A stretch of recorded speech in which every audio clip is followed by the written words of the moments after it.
Programme let's talk میں خوش آمدید. انجم رضوی آپ کے ساتھ لائیو. اور خواتین حضرات, کوشش یہ ہوتی ہے کہ وہ سارے سوالات جو ذہن میں میرے بھی ہوں یا آپ مجھے فیس بک پہ یا ای میلز پہ بھیجتے ہیں ان کے جوابات تلاش کیے جائیں, اور اس حوالے سے اسٹوڈیو میں معزز شخصیات کو بھی بلاتے ہیں.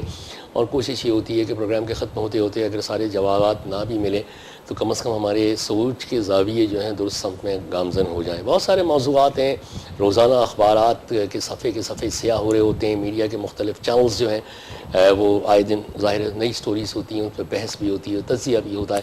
بہت سارے سوالات ہوتے ہیں, بجلی نہیں ہے, مہنگائی بہت ہو گئی, پیٹرول کی پرائسز اتنے آرام سے بڑھنے لگی ہیں, 100 روپے سے زیادہ چلا گیا ہے, ابھی پھر کرائے بڑھنے والے ہیں, ڈائریکٹ اس کا اثر اشیاء خور و نوش پہ بھی پڑے گا. لیکن اب آنے والا الیکشن بھی سر پہ ہے, اور اب یہ ہو رہا ہے کہ سیاسی پارٹیوں میں, جیسے کسی نے کہا تھا کہ سیاست میں کوئی چیز حرف آخر نہیں ہوتی, پی ایم ایل این اور ایم کیو ایم کی ملاپ کی بھی خبریں آ رہی ہیں.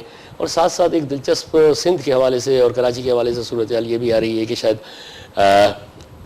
زرداری اتحادیوں کے ساتھ تو ضرور ہیں, لیکن ان میں بھی آپس میں ڈفرینس اوپینین ہے لوکل باڈیز کے انتخابات کے لیے. اور شاید تیار اگر ہو گئے ہیں تو دیکھنا ہی چاہیے کہ جنرل الیکشنز سر پہ ہیں. نارملی دنیا میں ہر جگہ ہوتا ہی ہے کہ پہلے جنرل الیکشنز ہوتے ہیں اور اس کے بعد پھر لوکل باڈیز کے الیکشن ہوتے ہیں.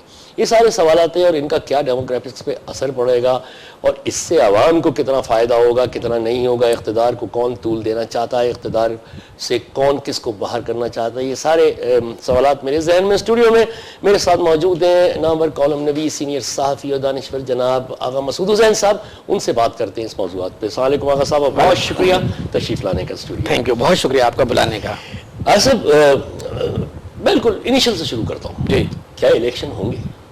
دیکھیں یہ آپ نے $1 ملین سوال کیا ہے, اور میں سمجھتا ہوں کہ آپ یقین کریں کہ میں نے جناب یوسف رضا گیلانی صاحب کا بیان پڑھا ایک انگریزی اخبار میں, ڈان میں, اور ان نے بالکل بڑی, میں سمجھتا ہوں کہ بٹوین دا لائن انہوں نے یہ کہا ہے کہ الیکشن جو ہیں وہ نہیں ہوں گے.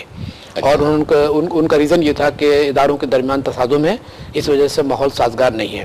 اچھا, پھر انہوں نے یہ بھی کہا کہ اداروں, جتنے بھی ادارے ہیں ان کو اپنے اپنے دائرے میں کام کرنا چاہیے, کیونکہ ظاہر ہے کہ ان کے پاس کوئی انٹلیکچوئل لیول تو ہے نہیں. یوسف رضا گیلانی کے پاس خود کو کورٹ نے ان کو مطلب یہ کہ باقاعدہ مجرم قرار دیا گیا, اس کے بعد یہ کہ کورٹ نہیں ان کو مطلب یہ کہ بڑے بے آبرو ہو کے تیرے کوچے سے ہم نکلے.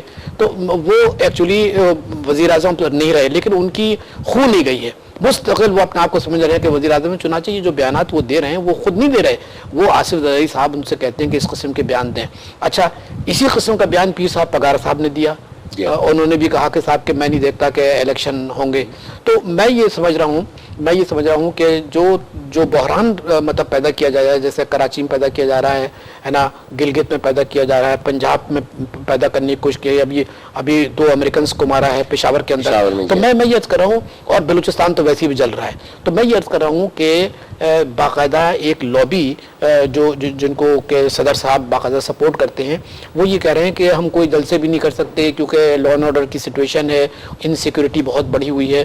تو چنانچہ ان کی کوشش یہ ہے کہ کسی طریقے سے الیکشن ملتوی ہو جائیں. اچھا, ملتوی ہونے کے 2 طریقے ہیں, یا تو آئینی طریقہ ہے, لیکن لوگ نہیں, مگر میں آپ سے بتاؤں کہ دیکھیے ان کی تو پوری خواہش تھی, یعنی صدر صاحب کی تو پوری خواہش تھی کہ ہمیں 5 سال مکمل کر دینے چاہیں. یہ ان کی خواہش تھی, اور بار بار یہ ہے کہ ان کے حواری یہ کہتے رہتے کہ ہمیں 5 سال مکمل کرنے دیں, اور ورنہ یہ ہے کہ پھر دیکھ لیں گے. تو چنانچہ اب تو 5 سال ہی مکمل کر رہے ہیں, لیکن اگر 1 سال کا ایکسٹینشن لیا, اور ملک کی جو یہ صورتحال ہے, اکنامی کی صورتحال ہے, قانون کا کوئی احترام نہیں ہے, لوگ مارے جا رہے ہیں, کراچی میں مارے جا رہے ہیں, فاٹا میں مارے جا رہے ہیں, بلوچستان میں مارے جا رہے ہیں, کوئی پرسان حل نہیں. تو میں یہ سمجھتا ہوں کہ اگر انہوں نے کوشش بھی کی تو میں سمجھتا ہوں پوری پولیٹیکل پارٹی چاہے کوئی بھی ہو, چاہے ان کے اتحادی ہوں یا غیر اتحادی ہوں, وہ میرا خیال ہے اب ان کو مزید 5 سال کے بعد برداشت نہیں کریں گے, اور ان کو باقاعدہ دباؤ ڈالیں گے کہ طریقہ کار کیا ہوگا اسمبلی کے تھرو. دیکھیے جو آئینی طریقہ ہے یہ تو کوشش کریں گے نا, دیکھیے تو لیکن آئینی طریقہ کیا ہے, پہلے ایسا ہڑبونگ مچائیں گے, پہلے ایسا مطلب یہ کہ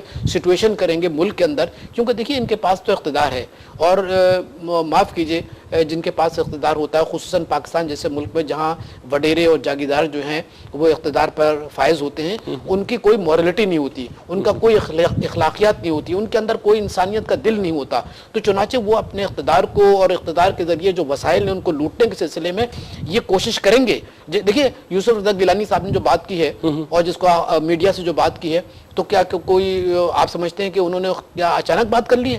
وہ ان کے اتنے قریب ہیں، روزانہ ان سے ملتے ہیں، روزانہ ان سے بریفنگ لیتے ہیں، اور پھر جب انہوں نے کہا کہ الیکشن جو ہے نا ملتوی ہونے چاہیے یا نہیں ہونے چاہیے اور تصادم ہے، بھائی کب کون سا تصادم ہے؟ تصادم یہ ہے کہ سپریم کورٹ ان لوگوں پر ایک نگاہ رکھی ہوئی ہے کہ جنہوں نے این آر او کے ذریعے جو ہے اپنے آپ کو تحفظ دیا ہے. اچھا، اب جب سپریم کورٹ ان سے کہتی ہے کہ صاحب آپ خط لکھیں، یا سپریم کورٹ کہتی ہے کہ ہم اور بھی تو 8,000 آدمی ہیں نا، کیونکہ ایک دفعہ خط لکھا تو وہ بھی تو سامنے آئیں گے. تو چنانچہ میں آپ سے یہ کر رہا ہوں کہ ان کی پوری کوشش یہ ہے. اور پیر صاحب پگارا نے جس طریقے سے بات کی تھی کہ پیر صاحب پگارا جو ہے نا وہ کبھی کبھی اور بلکہ اکثر اسٹیبلشمنٹ کی نمائندگی کرتے ہیں، ہے نا. تو میں یہ سمجھ رہا ہوں کہ یہ الیکشن کو پوسٹ پون کرائیں گے، اور اس پوسٹ پون کرانے سے پہلے یہ کوشش کریں گے کہ کراچی میں اتنا بڑا بحران پیدا ہو، ہے نا، تاکہ لوگ کہیں گے بھائی اس طرح ہم الیکشن نہیں کر سکتے، ہم لوگوں کے پاس جا نہیں سکتے، جلسے نہیں کر سکتے. یہ ساری جو سازشیں ہیں یہ کتنا کہیں چلیں گے؟ جیسے میں نے کہا آئین میں جو ایک گنجائش موجود ہے وہ 1 سال. دیکھیے میں بتاؤں 1 سال کے بعد بھی انجم صاحب میں آپ کو بتاؤں، دیکھیے بات اصل یہ ہے کہ لوگ سمجھ گئے ہیں. عالم یہ ہے کہ آپ یقین کریں، آج ہی دیکھیں کہ پاکستان میں کتنی جگہ خودکشی ہوئی ہے نا، لیکن افلاس ہے، تنگ دستی ہے، محرومی ہے، لوگوں کے پاس روزگار نہیں ہے، فیکٹریاں نہیں چل رہی ہیں. یہ لوگ، ان کو تو کوئی پرواہ نہیں نا، یہ تو حکومت کے، یہ تو عوام کے ٹیکس پر یہ بڑی عیاشی کر رہے ہیں، اور یہ کہتے ہیں کہ صاحب کی جمہوریت ہے. نہ تو یہ جمہوریت ہے، یہ ایک قسم کی لوٹوکریسی ہے، لوٹ لو اور یہ ہے کہ اپنے گھر بھر لو وسائل سے. تو میں یہ سمجھ رہا ہوں کہ اگر 1 سال بھی انہوں نے کوشش کی، یہ کامیاب نہیں ہو سکے گی. میں آپ سے بتا دوں اور بہت بڑا بحران خود بتایا. چلیے ٹھیک ہے، اگر مثال کے طور پہ ایک سینیریو جیسے آپ نے کہا کہ اگر یہ بڑھانا چاہتے ہیں، 1 سال اور بڑھا دیا اور عوام بے چین ہوں گے، سب ہوگا، عوام تب بھی بے چین ہے، عوام 4 سال سے بے چین ہے، لیکن کچھ ہو نہیں رہا. دعائیں کر رہے ہیں لوگ. آپ سمجھ رہے ہیں کہ غیر مقتدر قوتیں جو ہیں وہ بھی اس طرف نظر لگائیں گے، اٹھا کے دیکھیں گے. آپ نے بہت بڑا سوال کیا. ایک اور آپ نے $1 ملین کوشچن کیا. دیکھیے جو مطلب وہ قوتیں، مثال کو آپ نے عسکری قوتیں کہتے ہیں، مطلب یہ کہ جو عسکری طاقتیں ہیں وہ دیکھ رہی ہیں. اور آپ کو معلوم ہے کہ انہوں نے جو کاکول میں جو آزادی پریڈ سے خطاب کیا تھا جنرل کیانی صاحب نے، انہوں نے کہا کہ ہماری نگاہ ہے، ہم دیکھ رہے ہیں کہ بڑی شدید مایوسی ہے ملک میں، ہم دیکھ رہے ہیں کہ کرپشن ہے، بے لگام کرپشن. میں نے تو اپنا کالم بھی لکھا تھا.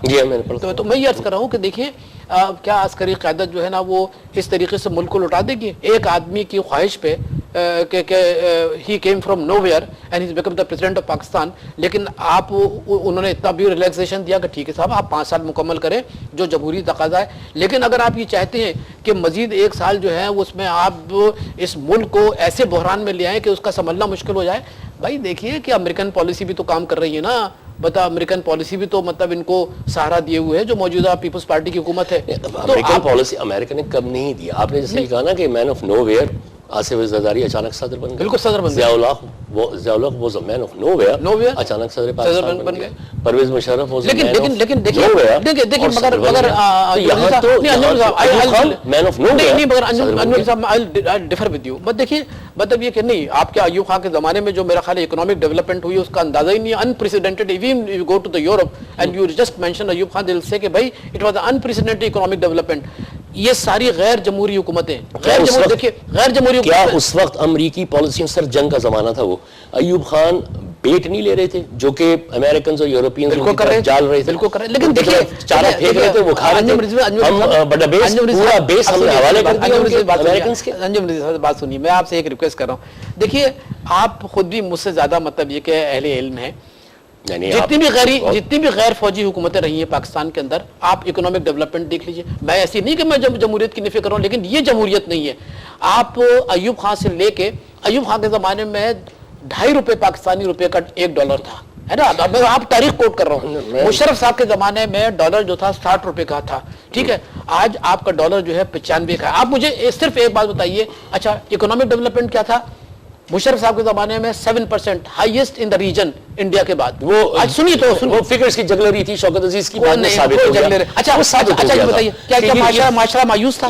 معاشرہ مایوس تھا نہیں؟ آپ مجھے بتائیے معاشرہ مایوس تھا؟ مجھے صرف یہ بتا دیجیے ایک آپ کو مثال، یہ جگلری تو نہیں، مثال دیں. آپ کے ایوب خان کے زمانے کی بات کی جی، 8 آنے سے چینی کی بات، جی جی صحیح ہے نا، بہت سستا تھا، سب تھا. میں صرف آپ سے ایک سوال پوچھنا چاہ رہا ہوں، یہ میں نہیں، اصل میں جو اکنامسٹ ہیں انہوں نے جب ریسرچ کی تو ان کی ایک ریسرچ ہے جو میں ڈرائیو کرنا چاہ رہا ہوں. میں نے بھی اکنامی پڑھی ہے. تو وہ پوائنٹ یہ ہے کہ مثال کے طور پہ اگر میں اس وقت آپ سے یا کسی سے بھی 1 لاکھ روپے قرض لے لوں گا، قرض، تو میرے گھر کی اکانومی اس وقت 1 لاکھ روپے سے بہتر ہو جائے گی. لیکن میں مروں گا کہاں کہ جب میری تنخواہ جو ہے وہ 20,000 ہے اور مجھے 15,000 مہینہ قسط دینی ہے اس کی، اس وقت میں کولیپس کر جاؤں گا. اس کے لیے پھر میں ایک تیسرے آدمی کے پاس جا کے کہوں گا کہ بھائی مجھے کچھ پیسے دے دیے، مجھے آغا صاحب کو لون دینا ہے. ایوب خان کے زمانے میں ہم ایک ایگریکلچر بیسڈ معاشرہ جو کہ 80% اس وقت جو تھا دیہی علاقوں میں رہتا تھا، ہم وہ فیکٹریز یہاں لگا رہے تھے لونز لے کے ورلڈ بینک اور یہ سب جو اپنے شکنجے پاکستان میں جکڑ رہے تھے کہ جن کا کہ خام مال بھی ہمارے پاس نہیں تھا، لہٰذا سبسڈی دیتے تھے. آپ کو یاد ہوگا وہ ریبیٹ واؤچرز اور یہ بونس واؤچر اسکیمز اور یہ سب جو دیتے تھے تو وہ قومی خزانے میں بار تھا اور وہ ہمیں دھڑا دھڑ اس وقت مل رہا تھا لون اپنی ٹرمز پہ. اچھا میں سوال کروں آپ سے، مجھے بتائیے، دیکھیے ہم جو آپ کہتے ہیں جگلری، یہ ایک بڑا کلیشے ہے تاکہ یہ ہے کہ اس حکومت کو بدنام کیا جائے. دیکھیے میں پھر بھی آپ سے عرض کر رہا ہوں، چلیے وہ لوگ ناقص تھے ہے نا، لیکن معاشرے میں ترقی تھی، معاشرے میں خوشحالی تھی، معاشرے میں سیکورٹی تھی، معاشرے میں تعلیم کا رجحان تھا. آج مجھے بتائیے اس 5 سال کے اندر کیا ہوا؟ 5 سال کے اندر میں پوزیشن ڈیفنس کی نہیں لے رہا، موجودہ حکومت کی بالکل ڈیفنس کی پوزیشن نہیں لے رہا، لیکن میں یہ کہنا چاہ رہا ہوں وہ جو آپ نے ابھی فوجی حکومت کو اب جو بتایا تھا، دیکھیے کیا آپ اس سے متفق نہیں ہیں کہ جو بھی ایک سویلین یا جمہوری عمل ہے جو چل رہا ہے اس میں فلاز ہیں، کچھ ہیں، اس کو چلتے تو رہنا چاہیے. کس نے منع کیا؟ تاکہ کسی نہیں، اگر انجم رضوی صاحب میں تو آپ سے پوچھ رہا ہوں، آپ بی بی سی میں رہے، کس نے روکا ہے؟ 5 سال مکمل کر رہے ہیں نا، یہ تو یہ جمہوری عمل نہیں تو پھر کیا ہے؟ خود انہوں نے یہ کہا کہ آصف علی زرداری صاحب نے کہا کہ ہم جمہوریت چلا سکتے ہیں. This is what he said. ہے نا، recently he said to the media کہ we can go with the democracy. لیکن میں آپ سے سب سے عرض کر رہا ہوں کہ کس نے ان کو روکا ہے کہ آپ جمہوریت چاہیں؟ لیکن یہ کہ جمہوریت کے کچھ تقاضی بھی تو ہوتے ہیں نا، یہ نہیں کہ آپ نے ٹھپا لگا دیا او بس ہم جو ہے وہ بس اقتدار میں آ گئے. جمہوریت جو ہے وہ ایک ایسی سائنٹیفک فلسفی ہے کہ جس میں چیک اینڈ بیلنس قدم قدم پر ہوتا ہے. اگر چیک اینڈ بیلنس نہیں ہے تو آج آپ دیکھ لیجئے پاکستان کا کہ ہر آدمی مایوس ہے اور خدا نہ خواستہ مستقبل سے بھی مایوس نظر آ رہا ہے. تو آپ مجھے بتائیے کہ از اٹ ڈیموکریسی؟ آپ مجھے بتائیے. میں یہاں پہ تو آپ سے متفق ہوں کہ یہ کوئی ایسے وہ نہیں دودھ کی ندیاں تو کبھی بھی نہیں بہیں. یہاں پہ ریٹ آف انفلیشن بہت ہو گیا، جیسے بھی آپ نے کہا، میں نے اپنے انٹرو میں کہا تھا کہ عام آدمی پہ 2 ارب روزانہ روپے چھاپ رہے ہیں آپ. 2 ارب روپے. یہ بتائیے کہ پارلیمنٹ کا کیا کردار ہے سارے میں؟ ہمیں پارلیمنٹ سے تو آواز ہی سنائی نہیں دیتی کہ پیٹرول کیوں مہنگا ہو گیا، بلکہ اگر آپ حکومتی اسٹیٹ ٹیلی ویژن وغیرہ پہ دیکھیں تو ہمیں وہاں پہ جو بیٹھے ہوئے لوگ ہیں وہ گورنمنٹ کی لائن، چونکہ وہ اسٹیٹ ٹیلی ویژن ہے اس لیے یہی لائن دیتے ہوئے ملتے ہیں کہ وہ ڈیفینڈ کر رہے ہوتے ہیں اس چیز کو. دیکھیے میں بتاؤں کہ وہ ڈیفینڈ اس لیے کریں گے کہ ظاہر ہے کہ ان کو پیسہ ملتا ہے ڈیفینڈ کرنے کے لیے، سمجھے؟ وہ اگر ان میں شعور ہوتا ہے، ان میں ضمیر ہوتا تو یقینی طور پر یہ. اچھا ہندوستان نے کیوں منع کر دیا؟ منموہن سنگھ سے کے پاس جب سمری گئی تو انہوں نے کہا بھائی میں تو نہیں بڑھواؤں گا. بھائی عوام نے اتنا بڑا پریشر ڈیولپ کیا کہ منموہن سنگھ صاحب نے کہا کہ میں اپنے تیل کی قیمت، پیٹرول کی قیمت نہیں بڑھاؤں گا. اچھا یہاں پر اوگرا کا یہ جو عاصم حسین ہے یہ کہتے ہیں صاحب کہ ہم انٹرنیشنل پرائز سے کم کرتے ہیں، وہ کرتے ہیں. آپ مجھے بتائیے ابھی تو مطلب یہ کہ آپ کا تو ڈالر گرا ہے، آپ کا تو آئل گرا ہے. دیکھیے ابھی آئل پرائسز گری ہیں اور دوسری بات یہ ہے کہ دراصل یہ لوگ کیونکہ ان کے یہ اپنے یہ کیونکہ کرپٹ لوگ ہیں نا جو حکومت کر رہے ہیں، یہ کیا کرتے ہیں کہ یہ انڈائریکٹ ٹیکسز کو ابھی آپ کا بجٹ گئے ہوئے 4 مہینے 5 مہینے ہوئے، انڈائریکٹ ٹیکسز خوب بڑھیں اور اس کے ذریعے پھر یہ ہے کہ اپنا کاروبار چلاتے ہیں. اس کے علاوہ بھی مطلب بھی کہ پھر ایڈ آتی ہے. پھر اس کے بعد یہ کہ دیکھیے انجم رضوی صاحب آپ یقین کریں کہ آپ لوگوں کی حالت دیکھیں کہ جس طریقے سے یہ تیل کی قیمتیں بڑھی ہیں. ایم کیو ایم نے اس پہ احتجاج کیا ہے، مسلم لیگ نون نے احتجاج کیا ہے، انہوں نے کہا کہ اس کو آپ واپس لیں. اچھا ان کے احتجاج جو ہے نا وہ مؤثر اس وقت ہو سکتے ہیں کہ جبکہ وہ ان چیزوں کو واپس لیں. لیکن میں یہ نہیں سمجھ سکتا کہ یہ لوگ جو اقتدار میں بیٹھے ہیں یہ ان کو سنتے بھی ہیں. کتنے قانون نویس ہیں. میرے خیال ہے موجودہ حکومت کو جتنے سب سے زیادہ تنقید کا سامنا ہے شاید میرے خیال ہے کسی حکومت کو نہیں رہا, غیر فوجی حکومت کو بھی نہیں رہا تنقید کا سامنا. لیکن ان میں کوئی اصلاح کرنے کی, اپنے اندر کوئی تبدیلی لانے کے لیے, اپنی سوچ میں کوئی تبدیلی, اپنا کوئی ویژن تبدیل کرنے کے لیے ان میں کسی قسم کی صلاحیت نہیں ہے. اور میں آپ سے بتا دوں کہ دیکھیے انجم رضوی صاحب, میں پھر بار بار کہہ رہا ہوں کہ آپ نے ایک بہت طویل عرصہ یورپ میں گزارا ہے نا, بہت بعض جگہ آپ گئے.